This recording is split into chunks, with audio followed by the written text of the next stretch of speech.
Hey everybody, it's Trainers103 here today with yet another replay cast. We're looking at T-Boy Peach in a Montana. I believe it's Hamza, but I mean I guess we'll just say Hamza from at this point on. It's the name I know him off from Aaron's Discord.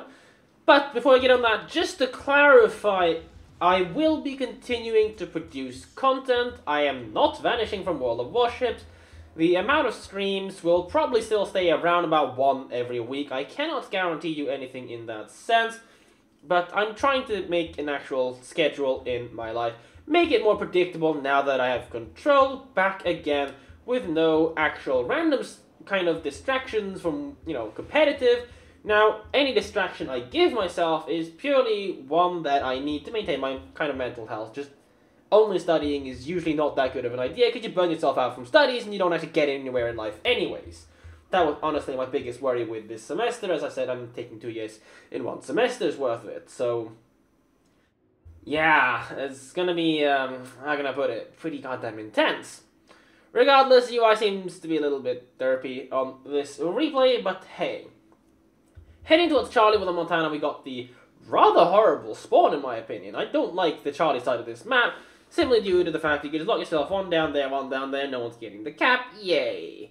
Now, we apparently have a Trungu that's kind of floating about. If I just do it, there you go. It's gonna, no, it's still F, but like your ship's there. Now that's the Otago. Actually, it's a Takao, I think. Oh, that's the Otago. Never mind, it is right, but I wonder if doing this twice will actually solve the issue before it even starts. We'll see. But I'm talking about the click to exit binocular view. But regardless, I don't like this side of the map overall. So, team lists. We get a Moskva, they get a Des Moines. Des Moines is going to be better generally in this map if you lock it down in a good position. Moskva can still play if you keep it mobile, get it around and start moving it. We get a Baltimore on top, so we get an extra radar. They could, as Ozka said, in smoke in Wank, but we get an extra destroyer for that. So, honestly, team list-wise, oh, they get a Missouri as well. I'd say we have the advantage just simply because of the fact... Actually, no, they have the... It's hard to say. I think they have the advantage because they get a Kurfürst, Missouri. We get a Friede, Lol, the Grossa, and double turbines. But Inneberg, strong ship, Des Moines very strong, Moskva useful, Baltimore very strong, Rune. Don't think it's going to be that great on this map overall. Ibuki versus Atalal, well, I mean, they're pretty much the same ship. Though Ibuki is just tier 9, so it gets a little bit additional capabilities. We're not pushing up right now, we're just aiming. Trungu smoked up. But it seems at the moment we're actually gaining the cap. Now that's incredibly good because it pretty much tells us there's not much here. We know where the Yugamo is, so the real question is, of course, where is their gearing? And yet, having appeared, that can honestly be kind of dangerous in a way. Regardless, the Turbines isn't actually giving us a good angle. We've only actually seen a minor part of their fleet now that a Trungu is leaving the cap and is locked. There you go, holding fire there, definitely the right move to make. Shooting at a Turbines like that. Personally, I would probably black the Turbines as now away turning into a potential broadside, or at least wait to see if he's going to away turn into broadside. And I think he commits to the turn knowing that we have, in fact, shot at the Montana. We do 10 additional... Oh, we had a shell left. We do 10 additional damage than a single Turpitz Citadel. So, hey, bit of an underled shot. But we're now basically dealing with a large portion of the enemy team, so I don't like sitting bow on. I honestly think it's a bit silly. Kurfürst actually takes 2 torpedoes, so we could potentially have given him a good run of the... HE later on if we swap the HE. But for the moment, there seems to be no shortage of targets. Shooting Hindenburg's broadside is usually a waste of ammo. You kind of need to shoot them when they're angled slightly. The more they angle, they angle any more than... Ooh, looks like decent shots though. Yep, we still pick up a very good chunk of damage on them. So that was very well sallowed. Although, with Hindenburgs, at the broadside, you tend to just overpen them, especially if you're in a Yamato. So that's just something to be aware of. Now, in general, I mean, we're dealing with the tier 10s over here, so it's not that bad, but if there had been tier 10s on the other side of the map, we would have had to be careful of our broadside, but for now, I think that's a little bit overled. You kind of want the shells to fall to his back section. And there you go, you see, they're landing all central, so it's going to do a lot of damage. There you go. Oh, that did a lot more than I actually anticipated. That's 6 plus 3. That's very, very good result there. Probably running dispersion module on the ship. I actually haven't checked, but... we could have used to see a little I'm not even sure, but honestly, I would just use the heal here if we're gonna intend to continue picking the fight, because currently we're a little bit... I mean, I wouldn't say we're down on health in this end. We're actually doing pretty fine overall. I mean, check us out, check the Yamato out, and compare that to the tier 10 of the enemy fleet. This Turpus is probably about to suck another good salvo. There you go, 10k damage. Yes, a little bit iffy on the landing zone of the shell. They kind of hit some awkward angles at the back end of his ship. So, the result wasn't too bad. Yamato gets the dispersion of his life, so mostly overpens, naturally. That's an angle curve, as I wouldn't bother shooting that. Monty's also reasonably angled. I would just have shot the Turpits overall. He's reasonably angled, so we pretty much lose out on a bit of targeting time here, and the curve looks like it might be turning to engage gun turrets, so it looks like we're gonna wait for that a little bit. I mean, the aim is not too bad, but personally I would have waited a couple seconds more to see if he's gonna continue turning or not, or otherwise just, ignored him. But we still pick up a very good damaging salvo against them. Now the Monty in our face, and the Des Moines actually having shown up on the island corner as well. Obviously we've lost the cap. Kagura losing Bravo, and probably about to have a gearing inserted up his dick. That's probably not very useful for him. But, ooh, is this Des Moines pushing out? No, he kind of is, but the Turpus is also broadside. But we're going to be in an awkward position here if we're going to be remaining permanently spotted and having a Des Moines plink in us. However, ooh, I don't think that's going over properly. Not in full. But some will go over, but it's just going to overpen. So, hey, here, have 4 overpens on your bow. But we should be focusing on, yeah, there you go, demontanoing our face, because, having him there is not really so good. Because he can always, if he gets a chance of ram us, we're going to be in trouble here. Rear turrets aren't loaded yet, so there's no point, but we're keeping our ship perfectly angled to the Monty in front of us. Just need to target his superstructure, but there you go, plane gets shot down. But Monty gets Yamato'd anyways, and now we can keep our rear turrets to engage the Turpits. I mean, generally I don't like sitting bow on, but in this situation it seems to have worked out reasonably well. Quite a nicely aimed shot, but I don't think, there's no Citadel potential there, so 6k damage is not really something to complain about either. First is shooting us from the back, but who cares. At this kind of an angle, we're actually, liable if you want to taking a bit of bleed, but, I mean, we don't want to just go forwards into the Des Moines, then to turn away either, so kind of the best thing we really can do is just to do a full turn. I doubt this rune's going to stay broadside, and to be fair, we could actually be using our heal. Yeah, there you go, he's clearly not going to be showing us a full broadside, so there you go, mostly overpens. Although we still hit 9 out of 12 shells, which is pretty incredible. We have no damage control equipment whatsoever, so this fight lasts a long time. Use the heal right now, you'd lose nothing from it. We have a Dreadnought signal on, at least, so... Yeah, at least have the Dreadnought signal on, and Papa. Like, if you're going to use Papa, at least you go full ham. You've got 6 more signals left, so... In all fairness, that Papa is kind of wasted. Regardless, Hindenburg coming in at a reasonable angle, like, definitely use the heal right now. This is just bleeding our health unnecessarily right now. It's completely pointless bleed. And there you go, double fire. No point in damaconing that, because, I mean, we're going to be... At least use the heal first. There we go. Using the heal, and now we're just going to sit here and continue bleeding. I don't think this Hindenburg wants to stick around, but we're not going to get a better shot on him anyway, so taking it when he's broadside isn't... I mean, you're never going to get to shoot him again anyway, so there you go. 7 overpens, because, like I said, it's a Hindenburg, and Hindenburg turning away has a tendency just to give you overpens. Because, reasons. Regardless, the enemy battleships are looking like they're heading away, so that's kind of useful for us. But there you go, as you can see, we still have a lot of potential heal left. Chungmu is spamming more torpedoes. For the moment, though, we are actually down A on points, because we don't have A, despite having pushed all the way up to the northwestern side of the map. Kira is probably heading over there to cap in, with no actual destroyer there to contest, and no, Kagura's still alive, actually. He managed to extract, which is kind of useful. But we don't have a heal, we don't have a Damacon. Pushing around here is... honestly, highly risky. But, yeah. I mean, with the rune being up there, it can be a bit annoying. But we're coming on this a little bit broadside. Turpits without camo, which is kind of funky. But, in this situation, I just head further towards the 10 line. We're going to bleed a little bit to the rune in that sense. Ooh, looks like very good damage. But we're actually interning, which is... without... I mean, the heal and Damacon's going to come up shortly. It's the rune trying to plink us over the island. But, turning in, I mean, in this sense, if the enemy team don't push into B, we're going to be fine. But if the enemy team do push into B and cut our escape path off, we're going to be in trouble because, as you can see, we're just sitting here and bleeding health right now. That's generally not a good thing. Because the, Des Moines can kind of just blink us over the island, and that's just not so good. On top of that, if we do, conceal ourselves, Des Moines can always just radar us, and, if we shoot, we're going to be spotted. So, use that heal already, damn it. It's, health management here is very important if we want to ensure we last long into the game. And now we're making the broadside turn, so we're going to be, at least we're picking up speed, but we're going to bleed a lot of damage with this Des Moines in a sense, and some of that's going to be unregeneratable health. Shells fly a little bit too high on the turpits, we don't actually pick up any Citadel. Bit unfortunate there, but as you can see, making this turn this late just means we're bleeding a lot of health. Turpits with a broadside could pick up easily 10k plus on us. If Rune had been shooting AP, he could have done a lot of significant damage to us as well, but now we're very, very low. I would actually try to finish off the Turpits.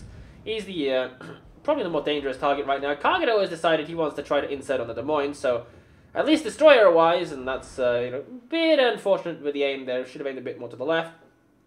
But at least we're not going to be getting Des Moines right now, and yes, definitely a damage control party that, because we bled rather unnecessarily here. So if we get set on fire by this Des Moines right now, we're going to be in trouble.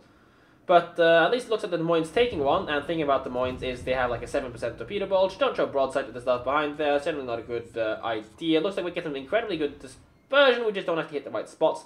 So 2 full pens, not too bad. Again, giving broadside to the Des Moines, but he won't be able to AP us for too long. The goal here mostly being to use the big island that we can kind of see on the side of our screen, the one behind the Chung Mu, to basically prevent the team in the back from being able to engage us. But, I mean, we're pretty much lucky here in the sense that our destroyers decided to give us a bit of a distraction.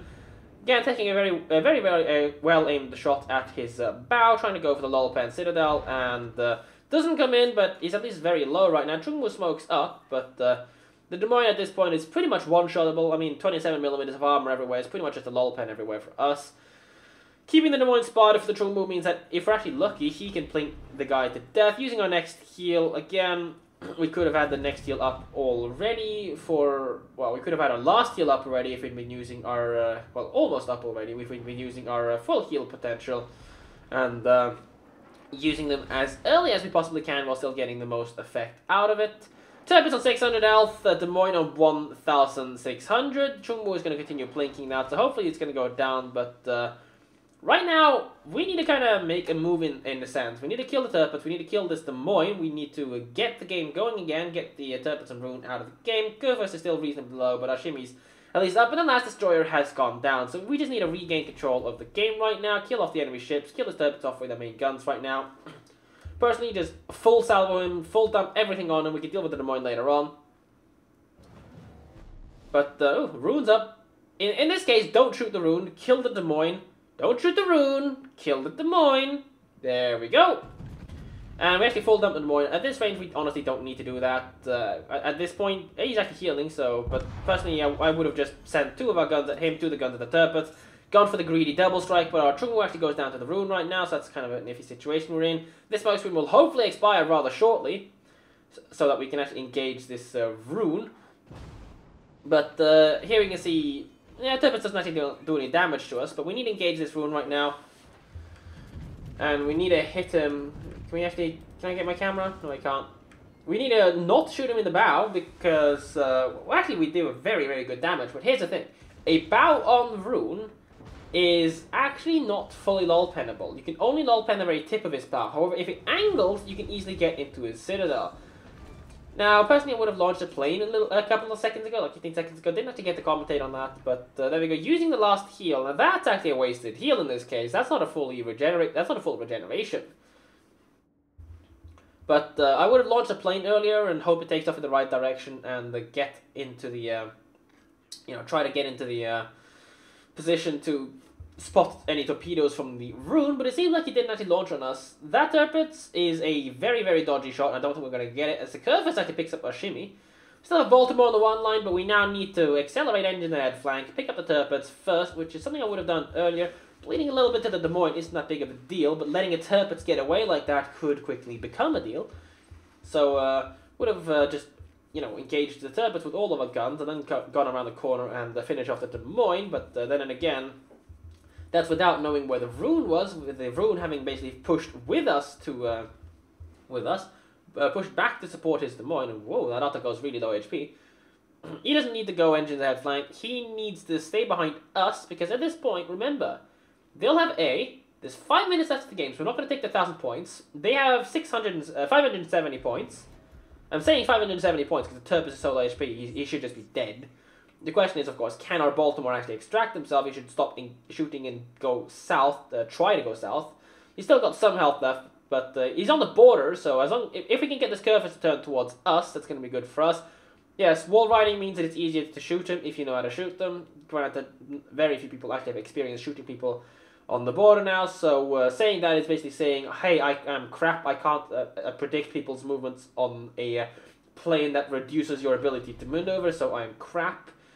Turbines is actually in B as we launch our plane, so that basically insta-spots them, so that's very useful for us. I mean, we knew it was a Turbines, we knew it'd come in this way, and we can shoot him in the bow long before he's able to torp us. Shooting one gun only, we just need to hit him once in the superstructure and he's gone.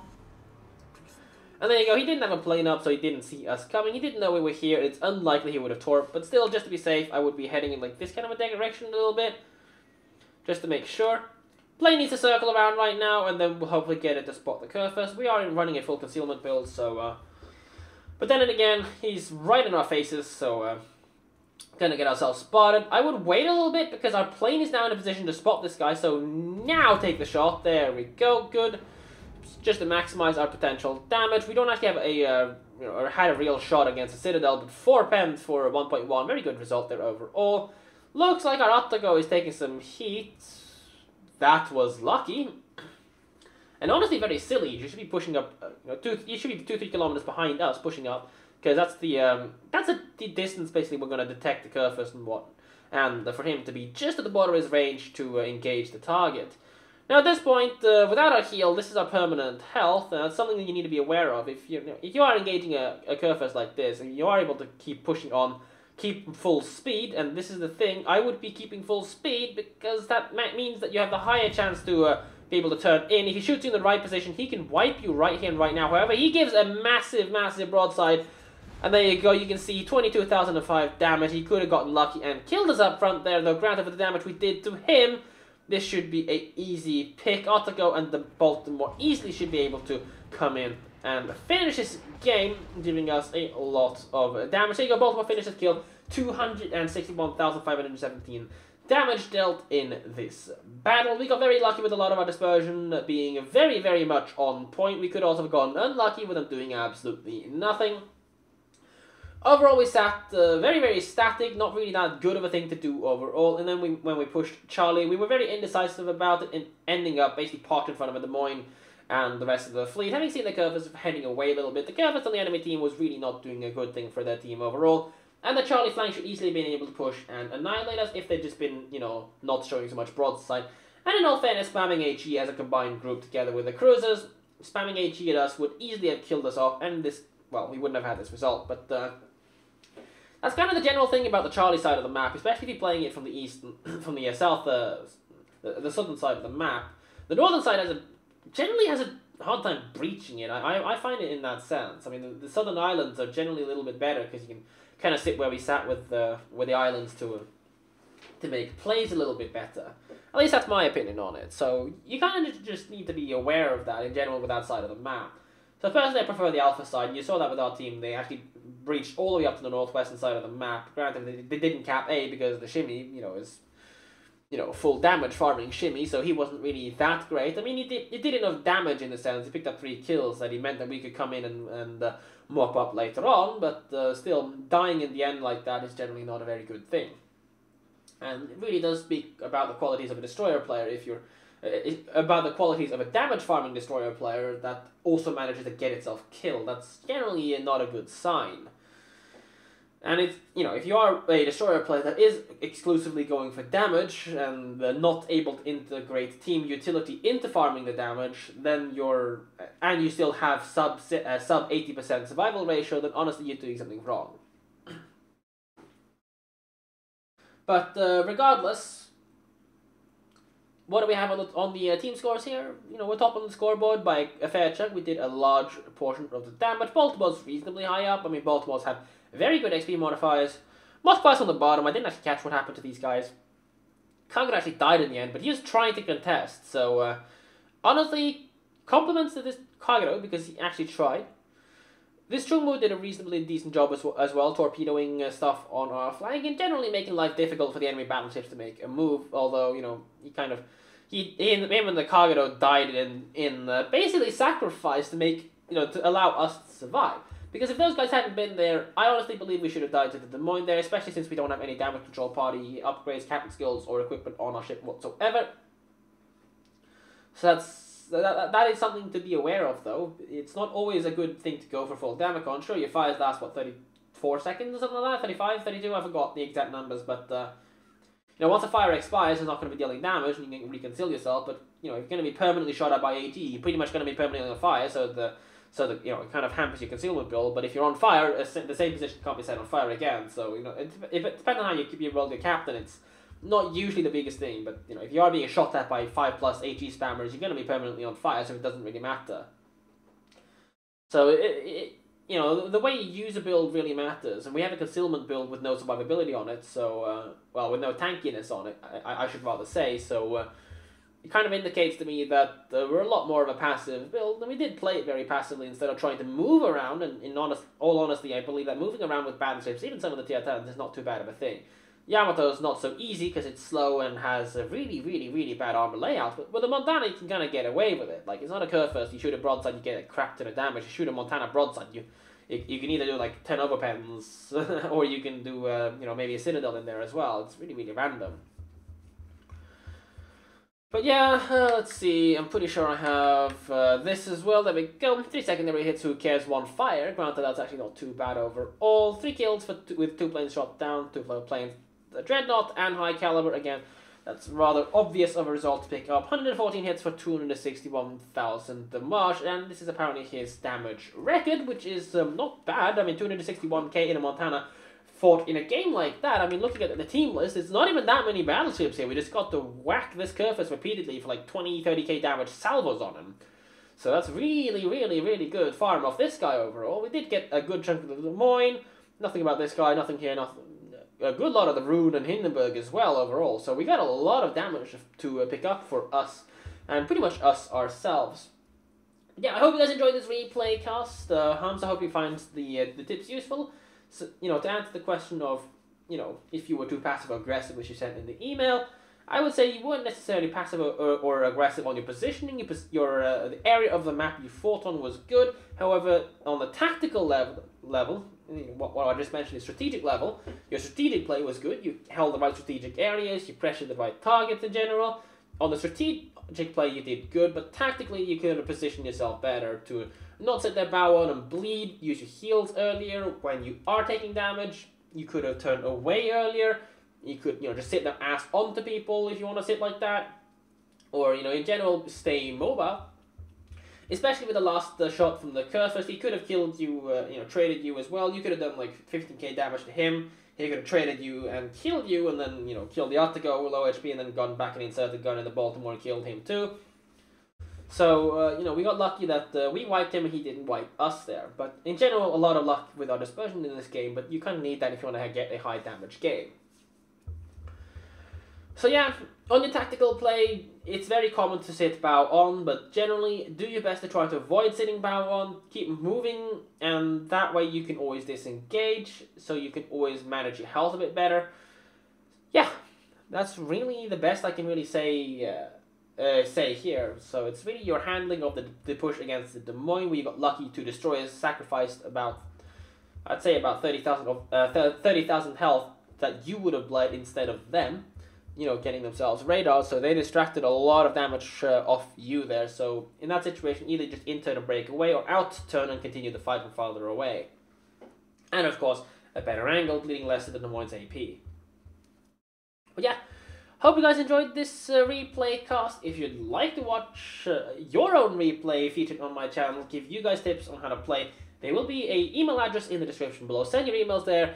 There's also a Discord link. Join me on Discord, chat about the videos I put out, ask me questions about World of Warships or things to do in general, just be less antisocial, I guess. I mean, it's literally called Strangers Antisocial Hideout, so I guess, whatever. But there's also a Twitch link there. Follow me on twitch.tv/strangers103, and you can watch me occasionally, once every week, approximately. Depends really on how many assignments and how much studying I need to be doing overall, and how much of a distraction I feel I can afford myself from the studies to do live streams. But in general, don't expect much more than 3 to 4 hours of live stream content 1 week. That's really about it, especially with some of the freelance jobs I've got coming up, likely over the course of the next few weeks. However, at least we're getting a winter break in a way, so perhaps during there you might be seeing me streaming a couple of hours every day as a distraction from studies as well. We shall see. But hope you guys enjoyed this, take care, and I shall catch you guys tomorrow, hopefully. Bye!